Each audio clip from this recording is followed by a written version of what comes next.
Hello hi नमस्कार। वक्त हो चला है जागरण खबरनामा सुनने का। आज तारीख है 21 जून की और दिन है बुधवार का।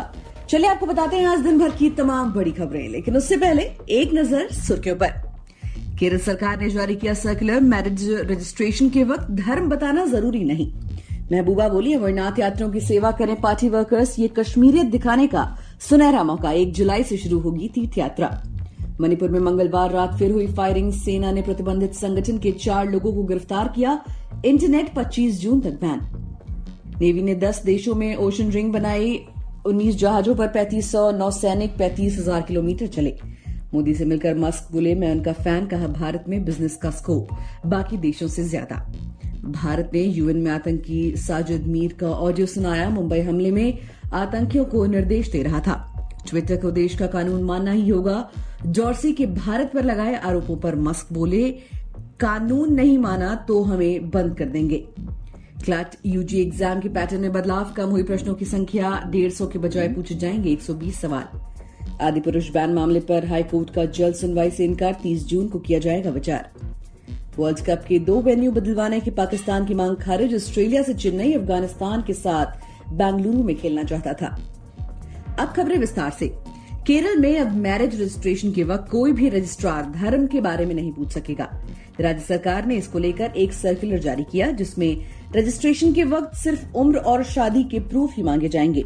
सरकार को ये सर्कुलर केरल हाईकोर्ट के पिछले साल के एक आदेश के बाद जारी करना पड़ा, जिसमें कोर्ट ने 2 अलग अलग धर्म के एक कपल को मैरिज रजिस्ट्रेशन की परमिशन दी थी। दरअसल रजिस्ट्रार ने धर्म का हवाला देकर एक कपल की शादी का रजिस्ट्रेशन करने से मना कर दिया था, जिसके बाद मामला कोर्ट पहुंच गया था। वहीं पीडीपी अध्यक्ष महबूबा मुफ्ती ने बुधवार को पार्टी वर्कर से कहा कि वो आने वाली अमरनाथ यात्रा के दौरान यात्रियों की सेवा करें।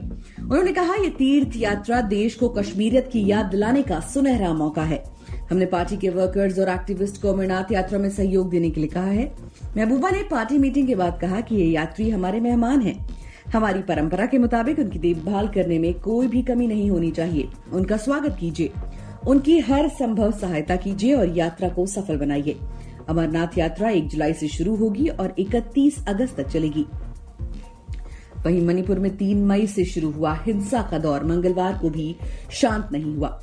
रात 11:45 पर यहां के थंगजियांग में फायरिंग हुई। अधिकारियों के मुताबिक ऑटोमेटिक हथियार के 15 से 20 राउंड फायर किए गए। मंगलवार को ही सेना ने प्रतिबंधित संगठन यूनाइटेड नेशनल लिबरेशन फ्रंट के 4 सदस्यों को भी गिरफ्तार किया। उनके पास से 51 मिलीमीटर की मोर्टार और बम बरामद किया गया। सेना ने ट्वीट कर जानकारी दी कि 19 जून की शाम को लिलोंग इलाके में चलाए गए चेकिंग अभियान में उन्हें पकड़ा गया था। वहीं अंतर्राष्ट्रीय योग दिवस के मौके पर बुधवार को भारतीय नौसेना ने 10 देशों में अपने वॉरशिप भेजकर ओशन रिंग ऑफ योगा बनाई। इसके जरिए नेशनल और इंटरनेशनल पोर्ट्स पर जाकर दुनिया को वसुदेव कुटुंबकम का मैसेज दिया। इसके लिए 3500 नौसैनिकों ने 19 जहाज में सवार होकर 35,000 किलोमीटर का सफर तय किया। ये सभी नौसैनिक नौसेना के योग के एम्बेसडर के तौर पर प्रतिनिधित्व करेंगे। इनमें से 2400 नौसैनिक 11 नेवी जहाजों से इंटरनेशनल वाटर्स में 10 विदेशी पोर्ट्स पर पहुंचे। इनके अलावा अलग अलग देशों के नौसैनिक जहाजों पर सवार होकर करीब 1200 नेवी पर्सनल्स ने भी इस रिंग को बनाने में हिस्सा लिया। वहीं प्रधानमंत्री नरेंद्र मोदी 3 दिन के दौरे पर मंगलवार रात करीब 10 बजे अमेरिका पहुंचे। उस समय अमेरिका में दोपहर के 12:30 बजे थे। जॉन एफ कैनेडी एयरपोर्ट उन्हें रेड कार्पेट वेलकम मिला। प्रधानमंत्री वहां मौजूद भारतीय मूल के लोगों से भी मिले। एयरपोर्ट से प्रधानमंत्री होटल लाटे न्यूयॉर्क पैलेस पहुंचे। यहां उन्होंने टेस्ला के को फाउंडर और ट्विटर ओनर एलन मस्क समेत नोबेल विजेता, इकोनॉमिस्ट, आर्टिस्ट, साइंटिस्ट, स्कॉलर जैसी 24 पर्सनालिटीज से मुलाकात की।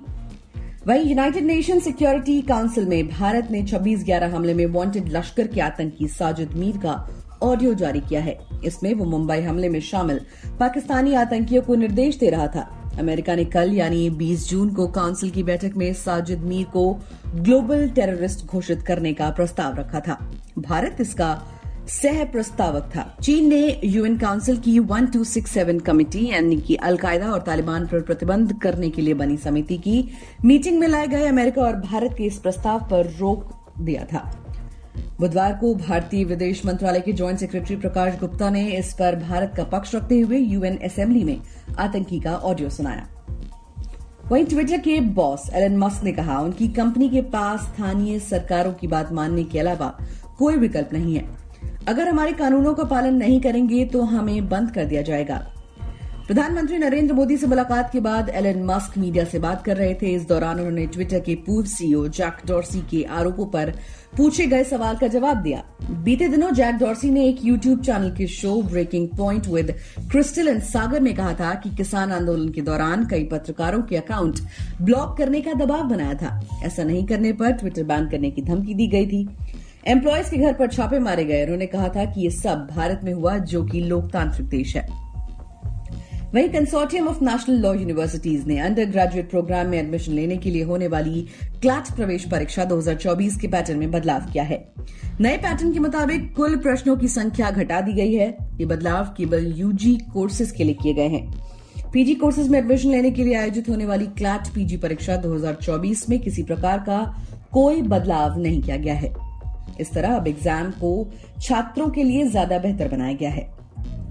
वहीं मनोरंजन जगत की बात करें तो दिल्ली हाईकोर्ट ने फिल्म आदि पुरुष को बैन करने को लेकर दाखिल की गई याचिका पर जल्द सुनवाई से इनकार कर दिया है। कोर्ट ने कहा है कि फिल्म रिलीज हो चुकी है और ऐसे में इस मामले पर जल्द सुनवाई करने का कोई मतलब नहीं है। बुधवार को ये केस जस्टिस तारा विस्पसा गंजू और अमित महाजन की वेकेशन बेंच के सामने मेंशन किया गया था।